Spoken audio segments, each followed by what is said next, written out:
Once the unit is assembled and all electrical connections are complete, the rigorous quality inspection begins. The unit is powered up and all operating systems are put through their paces. Multiple criteria are assessed as the QC technicians work through the 137-point checklist. One of the most unique steps of the QC process is the way we certify the filtration efficiency of the unit. By introducing traceable fluorescent powder into the collector while it is running on the factory floor, we can detect the presence of even a tiny pinhole leak, then locate it using a blacklight. Once this step is complete, final certification is granted and the unit is ready for shipment.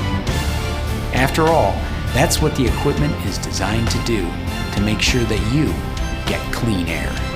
Keep in mind that a QC process of this scope can only be performed in a controlled factory environment and only where the system is completely assembled and operational.